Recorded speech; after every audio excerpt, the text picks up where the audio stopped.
14,000 ಕೋಟಿಯಷ್ಟು ಹಣವನ್ನು ಗ್ಯಾರಂಟಿ ಯೋಜನೆಗೆ ಬಳಸಿಕೊಂಡು ಅದರ ಕಾಯ್ದೆಯ ಮೂಲ ಆಶಯಗಳನ್ನು ನಾಶ ಮಾಡಿದಾರ. ಯಥೇಚ್ಛವಾಗಿರ್ತಕ್ಕಂಥ ಹಣವನ್ನು ಕೊಟ್ಟು ಅಗತ್ಯಕ್ಕನುಗುಣವಾಗಿ ಇವರು ಕಾಯ್ದೆಯಲ್ಲಿ ಕಳೆದ 10 ವರ್ಷಗಳಿಂದ ನೀಡ್ ಬೇಸ್ ಅಸೆಸ್ಮೆಂಟು ಈ ಸರ್ಕಾರಗಳು ಯಾವ ಮಾಡಿಲ್ಲ. ಮತ್ತೆ ಸುಮಾರು ಯೋಜನೆ SC STಗಳಿಗೆ ಯೋಜನೆಗಳು ಇದೆ ಅಂತ ಹೇಳ್ತಾರೆ, ಬಾಯಿ ಮಾತು ಮತ್ತೆ ಪೇಪರ್ ಮೂಲಕ, ಪೇಪರಲ್ಲಿ ಏನು ಲಿಖಿತ ಇರುತ್ತೆ ಅಷ್ಟೇ. ಇವತ್ತು SC SP ಮತ್ತು TSP ಕಾಯ್ದೆ ಏನು ಜಾರಿಗೆ ಬಂದಿದೆ, ಬಹುಶಃ ಇದು 2013ರಲ್ಲಿ ಕಾಯ್ದೆ ಜಾರಿಗೆ ಬಂತು. ಆವತ್ತಿನಿಂದ ಇಲ್ಲಿವರೆಗೂ ಕೂಡ ಈ ಕಾಯ್ದೆ ಕರ್ನಾಟಕ ಸರ್ಕಾರ ಯೋಜನೆಗಳಲ್ಲಿ ವಿವಿಧ ಇಲಾಖೆಗಳಲ್ಲಿ ಇದು ಜಾರಿಯಲ್ಲಿದೆ.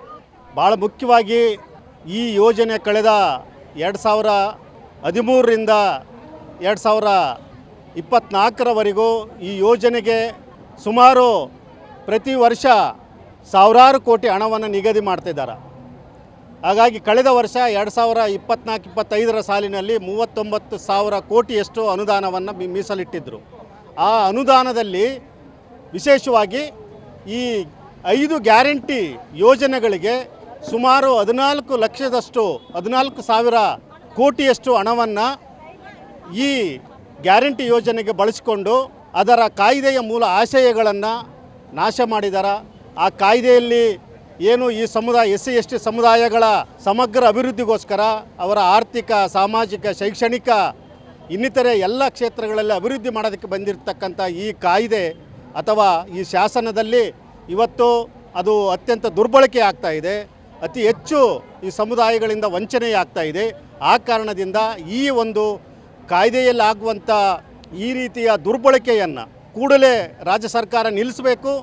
ಮುಂದಿನ ಬಜೆಟಲ್ಲಿ ಮುಂದೆ ಮಾರ್ಚ್ 7ರಂದು ನಡೆಯುವಂಥ ಬಜೆಟ್ನಲ್ಲೂ ಈ ಗ್ಯಾರಂಟಿ ಯೋಜನೆಗಳಿಗೆ ಈ SCP TSP ಹಣವನ್ನು ಬಳಸ್ಕೊಳ್ಬಾರ್ದು ಅನ್ನೋಂಥದ್ದು ನಮ್ಮ ಮುಖ್ಯವಾದಂಥ ಒಂದು ಏನು ಹಕ್ಕೊತ್ತಾಯಾಗಿದೆ. ಅಷ್ಟು ಮಾತ್ರ ಅಲ್ಲ, ಈಗಾಗಲೇ 2013ರಿಂದ 24ರವರೆಗೂ ಈ ಯೋಜನೆಗೋಸ್ಕರ ಇಟ್ಟಿರುವಂಥ ಒಟ್ಟು ಹಣ ಇದೆಲ್ಲ, ಹಣದ ಬಗ್ಗೆ ಒಂದು ಸಮಗ್ರವಾದಂಥ ಅಧ್ಯಯನ ಆಗಬೇಕು, ಒಂದು ಮರುಮೌಲ್ಯಪನ ಆಗಬೇಕು.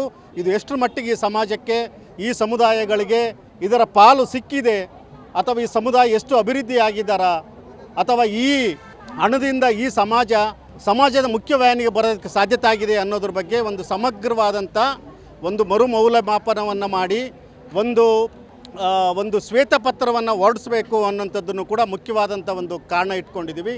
ಅಷ್ಟು ಮಾತ್ರ ಅಲ್ಲ, ಈ ಯೋಜನೆಗಳನ್ನು ಮುಖ್ಯವಾಗಿ ಶಿಕ್ಷಣಕ್ಕೆ 20-30% ಹಣವನ್ನು SCPಯಲ್ಲಿ 25-30% ಹಣವನ್ನು ಉನ್ನತ ಶಿಕ್ಷಣಕ್ಕೆ, ಪ್ರಾಥಮಿಕ ಶಿಕ್ಷಣಕ್ಕೆ ಮತ್ತು ಹಾಸ್ಟೆಲ್ಗಳಿಗೆ ಅತಿ ಹೆಚ್ಚು ಮೀಸಲಿಟ್ಟು ಹಣವನ್ನು ಖರ್ಚು ಮಾಡಬೇಕು ಅನ್ನುವಂಥದ್ದು ನಮ್ಮ ಮುಖ್ಯವಾದಂಥ ಏನು ಹಕ್ಕೊತ್ತಾಯ ಆಗಿದೆ.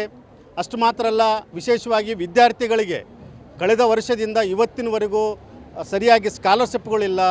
ವಿದ್ಯಾರ್ಥಿಗಳು ಏನು ಹಾಸ್ಟೆಲ್ಗಳಿಗೆ, ಖಾಸಗಿ ಕಾಲೇಜುಗಳಲ್ಲಿ ಓದುವಂಥ ಏನೋ ಮಕ್ಕಳಿಗೆ ಹಾಸ್ಟೆಲ್ಗಳು ಸೌಲಭ್ಯ ಇಲ್ಲ, ಅವರಿಗೆ ಸ್ಕಾಲರ್ಶಿಪ್ಗಳಿಲ್ಲ ಮತ್ತು ಇನ್ನಿತರೆ ಹಲವಾರು ಸಮಸ್ಯೆಗಳು, ನ್ಯೂನ್ಯತೆಗಳು ಈ ಒಂದು SCP TSP ಒಳಗಡೆ ಈಗಾಗಲೇ ಕಂಡು ಬಂದಿರೋದ್ರಿಂದ ಇದನ್ನು ಖಂಡಿಸಿ ನಾವು ಮಾನ್ಯ ಮುಖ್ಯಮಂತ್ರಿಗಳಿಗೆ ನಾವು ಮನವಿ ಪತ್ರವನ್ನು ಕೊಡ್ತಿದ್ವಿ. ಇದಕ್ಕಿಂತ ಭಾಳ ಮುಖ್ಯವಾಗಿ ಈ ಕಾಯ್ದೆಯ ಆಶಯ ಏನಂತ ಹೇಳಿದರೆ, ಕಟ್ಟಕಡೆಯ ಸಮುದಾಯಗಳಿಗೆ ಮುಟ್ಟಿಸ್ಬೇಕು, ಅವ್ರನ್ನ ಅಭಿವೃದ್ಧಿ ಮಾಡಬೇಕು, ಅವರಿಗೆ ಬೇಕಾದಂಥ ಎಲ್ಲ ರೀತಿಯ ಅಭಿವೃದ್ಧಿ ಯೋಜನೆಗಳನ್ನು ರೂಪಿಸಿ ಅವರು ಸಮಾಜದ ಮುಖ್ಯವಾಹಿನಿಗೆ ಬರಬೇಕಂತ ಬಂದಾಗ ಇವತ್ತಿಗೂ ಬಹುಶಃ ಕರ್ನಾಟಕದಲ್ಲಿ ಏನು ಸಾವಿರಾರು ಜನ ಪೌರಕಾರ್ಮಿಕರಿದ್ದಾರೆ ಅಥವಾ ಕೈಯಿಂದ ಕಸ ಗುಡಿಸುವಂಥ ಜನ ಇದ್ದಾರೆ, ಟಿಪ್ಪರ್ ಮಾಲೀಕರು, ಇನ್ನಿತರ ಬೇರೆ ಬೇರೆ ಜನ ಈ ಒಂದು ಏನೋ ಕ್ಷೇತ್ರದಲ್ಲಿ ಕೆಲಸ ಮಾಡ್ತಾರೆ. ಈ ಯೋಜನೆಯನ್ನು ಬಳಸಿಕೊಂಡು ಅವ್ರನ್ನ ಒಂದು ಸಾರಿ ಸೆಟಲ್ಮೆಂಟ್ ಮಾಡಿ ಅವ್ರಿಗೆ ಬೇಕಾಗಿರುವಂಥ ಅಭಿವೃದ್ಧಿ ಕಾರ್ಯಕ್ರಮಗಳನ್ನು ಮಾಡುವಂಥ ಒಂದು ಪ್ರಾಮಾಣಿಕ ಪ್ರಯತ್ನವನ್ನು, ಇಚ್ಛಾಶಕ್ತಿಯನ್ನು ಈ ರಾಜ್ಯ ಸರ್ಕಾರ ಮಾಡಬೇಕಾಗಿದೆ. ಈ ರೀತಿಯ ಹಲವಾರು ರೀತಿಯ ಹಕ್ಕೊತ್ತಾಯಗಳನ್ನು ಇಟ್ಕೊಂಡು ನಾವು ಇಲ್ಲಿ ಎಲ್ಲ ದಲಿತ ಪರ ಸಂಘಟನೆಗಳು ಮತ್ತು ಏನು SC SP TSP ಜಾಗೃತ ವೇದಿಕೆ ಎಲ್ಲ ಸಂಘಟನೆಗಳು ಸೇರಿಕೊಂಡು ನಾವು ಈ ಒಂದು ಪ್ರತಿಭಟನೆಯನ್ನು ಮಾಡ್ತಾಯಿದ್ದೀವಿ. ಈ ಪ್ರತಿಭಟನೆ ಸಂಬಂಧಪಟ್ಟಂಥ ಮುಖ್ಯಮಂತ್ರಿಗೆ ಮನವಿ ಪತ್ರವನ್ನು ಕೊಡ್ತಾ ಇದ್ದೀವಿ.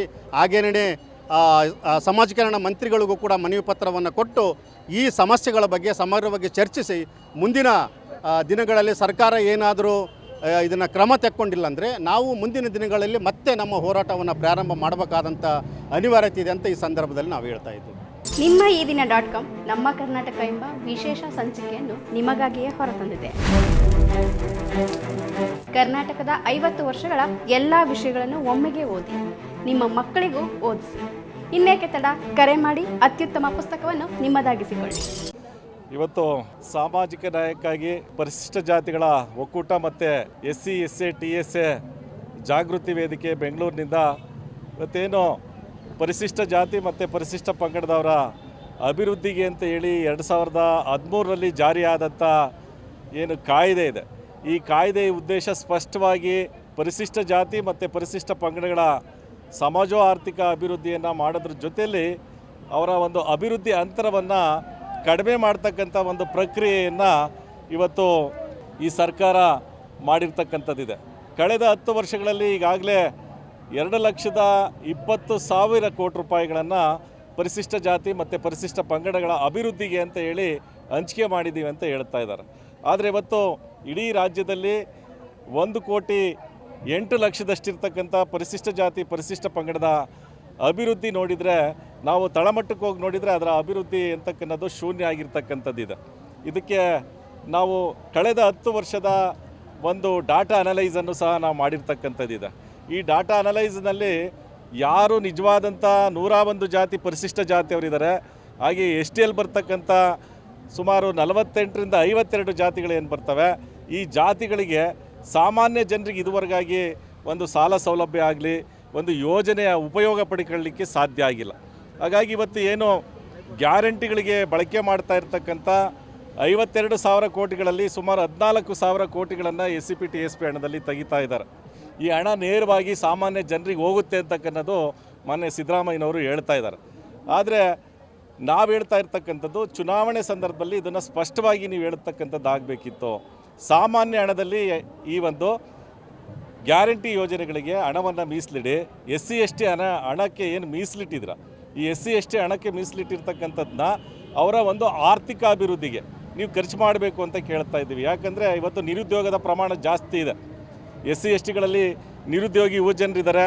ಅವರಿಗೆ ಇವತ್ತು ಒಂದು ಸ್ವಾವಲಂಬನಿ ಸಾರಥಿ ಯೋಜನೆಯನ್ನು ಕೊಟ್ಟಿದ್ದೇ ಆಗಲಿ ಅಥವಾ ಗಂಗಾ ಕಲ್ಯಾಣ ಯೋಜನೆ ಕೊಟ್ಟಿದ್ದೇ ಆಗಲಿ, ಒಂದು ವಿಧಾನಸಭಾ ಕ್ಷೇತ್ರಕ್ಕೆ 1ರಿಂದ 2 ಕೊಡ್ತಾ ಇದ್ದಾರೆ.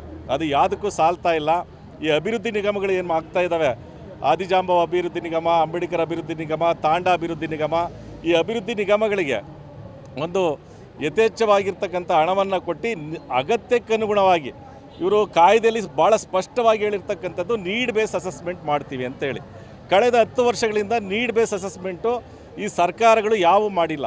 ಹಾಗಾಗಿ ಯಾರಿಗೆ ಯೋಜನೆ ತಲುಪಬೇಕಾಗಿತ್ತು, ಯಾರಿಗೆ ಈ ಹಣ ಹಂಚಿಕೆ ಆಗಬೇಕಾಗಿತ್ತು, ಈ ಹಣ ಹಂಚಿಕೆ ಆಗದಲ್ಲೇ ಇರ್ತಕ್ಕಂಥದ್ದು ನಾವು ನೋಡ್ತಾ ಇದ್ದೀವಿ.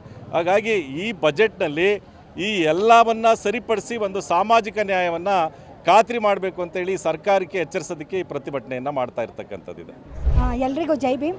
ನಾವಿವತ್ತು ಫ್ರೀಡಮ್ ಪಾರ್ಕ್ನಲ್ಲಿ ಸೇರಿರೋ ಉದ್ದೇಶ ನಮ್ಮದು ಸ್ಲಮ್ ಜನಾಂದೋಲನ ಕರ್ನಾಟಕ ಸಂಘಟನೆ ಮತ್ತು ಸಾವಿತ್ರಿ ಬಾಪುಲೆ ಮಹಿಳಾ ಸಂಘದಿಂದ SCP TSP ಹಣ ಏನಕ್ಕೆ ದುರ್ಬಳಕೆ ಆಗ್ತಿದೆ ಅನ್ನೋದ್ರ ವಿರುದ್ಧ ನಾವು ಹಕ್ಕೊತ್ತಾಯವನ್ನು ಇಟ್ಕೊಂಡು ನಾವು ಈ ಒಂದು ಪ್ರತಿಭಟನೆಯನ್ನು ಹಮ್ಮಿಕೊಂಡಿದ್ದೀವಿ. ಇವತ್ತು ಏನಂದರೆ ಗ್ಯಾರಂಟಿ ಹಣ SCP TSP ಹಣನೇ ತೊಗೊಂಡು ಗ್ಯಾರಂಟಿಗೆ ಬಳಸಬೇಕಾ ಅಂತ ಒಂದು ಪ್ರಶ್ನೆ ನಮ್ಮಲ್ಲಿ. ಏನಂದರೆ ಎಲ್ಲರಿಗೂ ಸಾಮಾನ್ಯ ಜನನೂ ಇವತ್ತು ಶಕ್ತಿ ಯೋಜನೆಯಲ್ಲಿ ಓಡಾಡ್ತಿದ್ದಾರೆ. ಸಾಮಾನ್ಯ ಜನಕ್ಕೂ ಇವತ್ತು ಗೃಹಲಕ್ಷ್ಮಿ ಹಣ ಬರ್ತಾ ಇದೆ, ಪ್ರತಿ ತಿಂಗಳು 2,000. ಆದರೆ SCP TSP ಹಣನೇ ತಗೊಂಡು ಖರ್ಚು ಮಾಡಬೇಕು ಅನ್ನೋ ಅವಶ್ಯಕತೆ ಏನಿದೆ ಅಂತ ಗೊತ್ತಾಗ್ತಿಲ್ಲ ಇವತ್ತು. ಮತ್ತು ಎಷ್ಟೋ ಹೆಣ್ಮಕ್ಳು ಇವತ್ತು SC ST ಹೆಣ್ಮಕ್ಳು ನಿರುದ್ಯೋಗದಿಂದ ಮನೆಯಲ್ಲೇ ಕೆಲಸ ಮಾಡೋಕ್ಕೂ ಆಗದಿರಾ ಎಷ್ಟೋ ಹೆಣ್ಮಕ್ಳು ಮನೇಲಿದ್ದಾರೆ. ಅವ್ರಿಗೆ ಮನೆಯಲ್ಲೇ ಯಾವುದಾದ್ರೂ ಒಂದು ಉದ್ಯೋಗವನ್ನು ಸಮರ್ಪಕವಾಗಿ ಒಂದು ನಿರುದ್ಯೋಗಿಗಳಿಗೆ ಉದ್ಯೋಗವನ್ನು ಕಲ್ಪಿಸ್ಕೊಡ್ಬೋದು. ಮತ್ತು ನಮ್ಮ SC ST ಯುವ ಜನರಿಗೆ ನಿರುದ್ಯೋಗದಿಂದ ಇರೋವಂಥವ್ರಿಗೆ ಅವ್ರಿಗೆ ಯಾವುದಾದ್ರೂ ಒಂದು ರೂಪದಲ್ಲಿ ಸಾಲದ ರೂಪದಲ್ಲಿ ಏನಾದರೂ ಕೊಟ್ಟರೆ ಅವರು ಯಾವುದಾದ್ರೂ ಒಂದು ಬಿಸ್ನೆಸ್ ಥರದಲ್ಲಿ ಸ್ಟಾರ್ಟ್ ಮಾಡಿಕೊಂಡು ಅವ್ರ ಜೀವನವನ್ನು ನಿರುದ್ಯೋಗವನ್ನು ಅವರು ನಿರ್ಮೂಲನೆ ಮಾಡೋ ಹಂತದಲ್ಲಿ ಕೆಲಸ ಮಾಡ್ತಾರೆ. ಕೆಲಸ ಮಾಡ್ಬೋದು ನಮ್ಮ ಯುವಜನರು. ಮತ್ತು SC/ST ಮಕ್ಕಳಿಗೆ ಎಷ್ಟೋ ಜನಕ್ಕೆ ಇವತ್ತಿಗೂ ಸ್ಕಾಲರ್ಶಿಪ್ ಅಪ್ಲೈ ಮಾಡಿ 6 ತಿಂಗಳಾದ್ರೂ ಸ್ಕಾಲರ್ಶಿಪ್ ಹಣ ಬಂದಿಲ್ಲ. ಮತ್ತು ಸುಮಾರು ಯೋಜನೆ SC/STಗಳಿಗೆ ಯೋಜನೆಗಳು ಇದೆ ಅಂತ ಹೇಳ್ತಾರೆ, ಬಾಯಿ ಮಾತು ಮತ್ತು ಪೇಪರ್ ಮೂಲಕ, ಪೇಪರಲ್ಲಿ ಏನು ಲಿಖಿತ ಇರುತ್ತೆ ಅಷ್ಟೇ, ಯಾರಿಗೂ ಏನೂ ಕಾರ್ಯರೂಪಕ್ಕೆ ಬರ್ತಿಲ್ಲ ಅನ್ನೋದ್ರ ಬಗ್ಗೆ ನಮಗೆ ತುಂಬಾ ಅಸಮಾಧಾನ. ಸಾಮಾಜಿಕವಾಗಿ ಏನು ಸಿಗಬೇಕು, ಸಾಮಾಜಿಕ ಭದ್ರತೆ ವಿಚಾರವಾಗಿ SC/STಗೆ ಅದು ಸಿಗಬೇಕು ಅನ್ನೋ ಒಂದು ಹಕ್ಕೊತ್ತಾಯನ ನಾವು ಇವತ್ತು ಮಾಡ್ತಾ ಇದ್ದೀವಿ. ಮತ್ತಷ್ಟು ವಿಶೇಷ ವಿಡಿಯೋಗಳನ್ನು ನೋಡಲು ಮತ್ತು ಹೊಸ ವಿಡಿಯೋಗಳ ಬಗ್ಗೆ ತಿಳಿಯಲು EDina.com ಯೂಟ್ಯೂಬ್ ಚಾನೆಲ್ ಸಬ್ಸ್ಕ್ರೈಬ್ ಮಾಡಿ ಮತ್ತು ಬೆಲ್ ಐಕಾನ್ ಕ್ಲಿಕ್ ಮಾಡಿ.